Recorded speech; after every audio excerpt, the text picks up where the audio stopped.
Dans cette vidéo, je veux vous parler d'un outil que j'utilise pour auditer et formater mes fichiers Excel.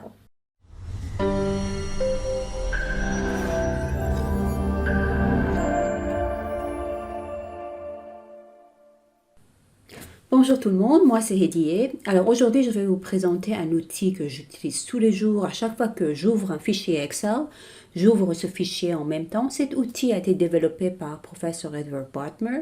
On va le parcourir aujourd'hui ensemble, mais pour le télécharger, vous allez simplement sur le site de Professor Edward Botmer, edbotmer.com, et là vous trouvez le fichier ici, vous cliquez et vous le téléchargez.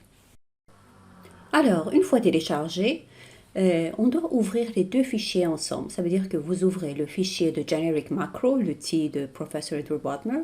En même temps, vous ouvrez le modèle financier ou le fichier Excel que vous voulez formater. Par exemple, aujourd'hui, j'ai le fichier, vous voyez, ça s'appelle Generic Macro. Et aujourd'hui, je veux travailler sur un projet solaire, le modèle financier d'un projet solaire. Alors, je vais ouvrir les deux fichiers ensemble.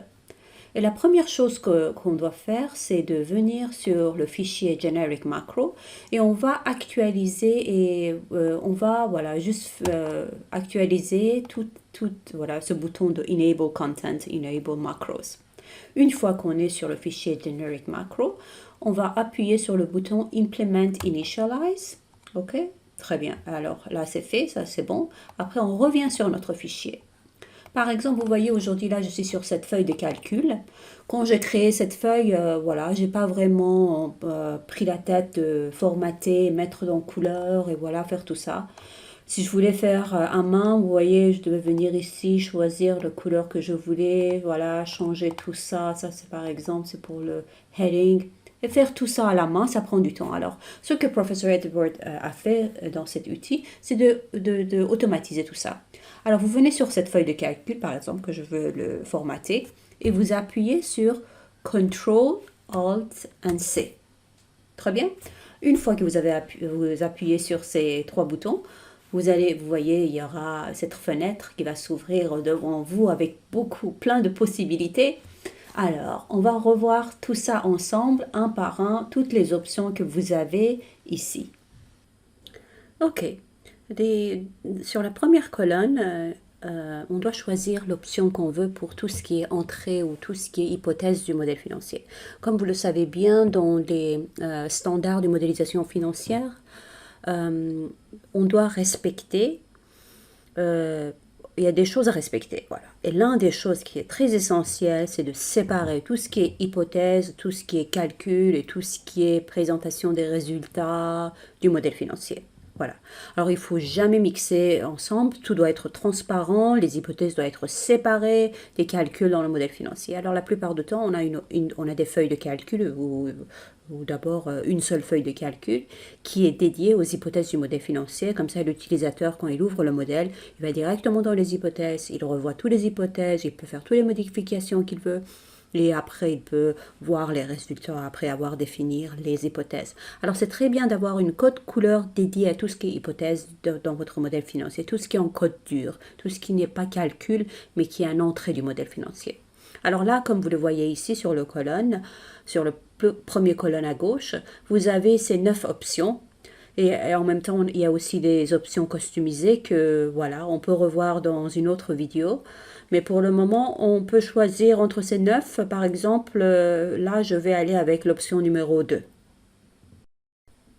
OK. Le deuxième colonne que vous voyez, c'est pour définir le format de vos titres dans votre fichier Excel.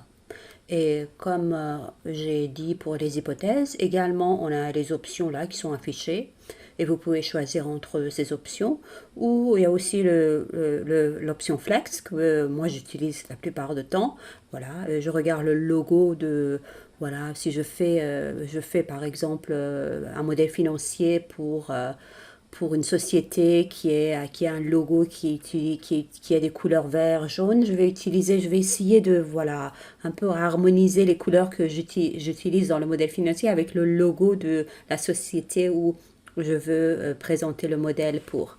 Mais voilà, ici, dans cette première vidéo, on ne va pas rentrer dans la customisation. Je vais le faire tout ça dans une deuxième vidéo. Mais pour le moment, comme vous voyez, vous avez ces options-là qu'on peut utiliser pour les titres dans notre fichier Excel.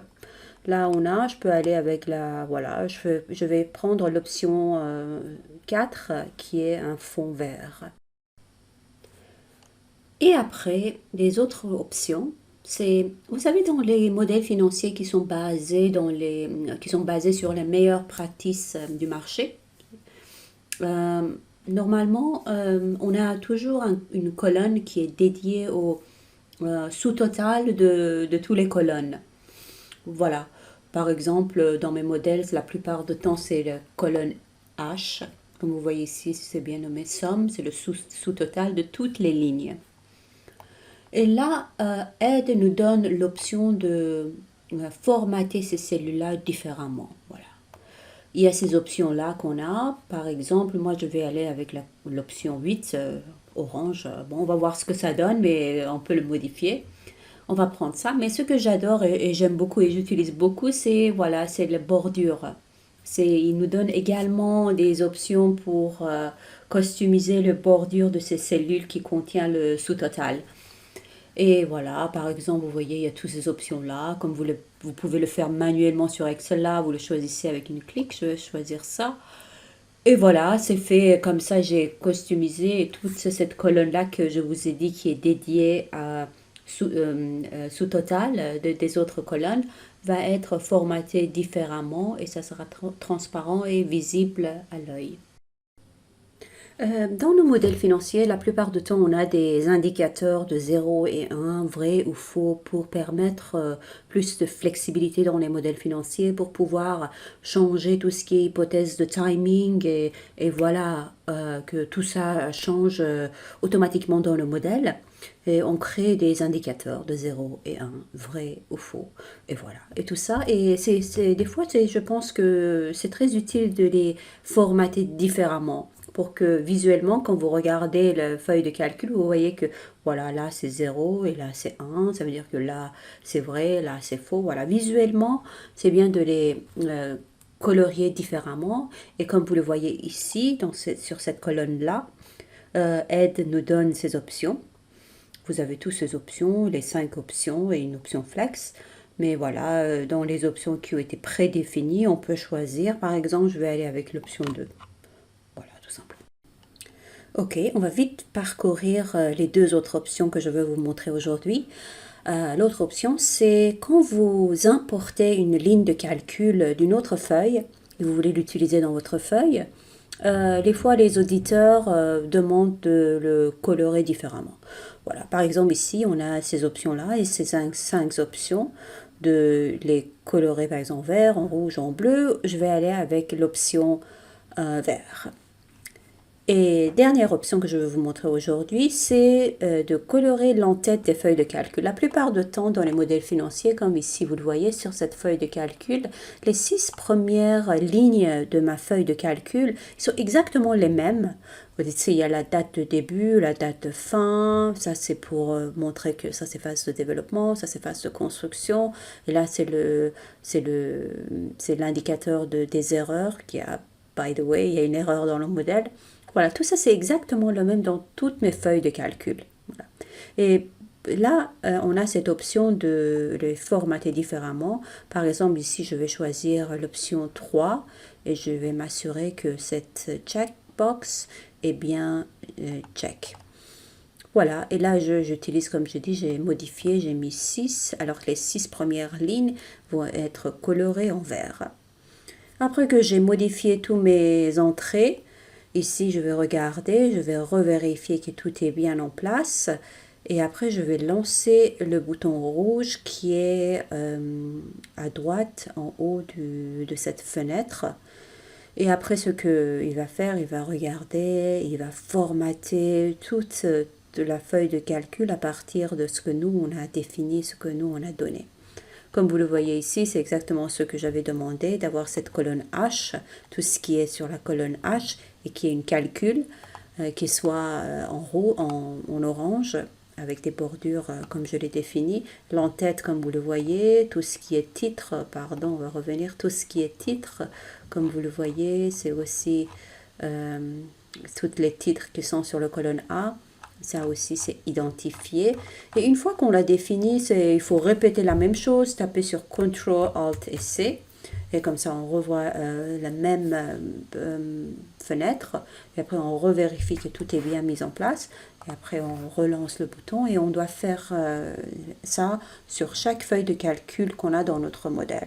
Je veux dire, ici, je peux avoir peut-être une dizaine. Bon, voilà, c'est juste aller sur la feuille et après, voilà, taper sur le bouton Color Sheet.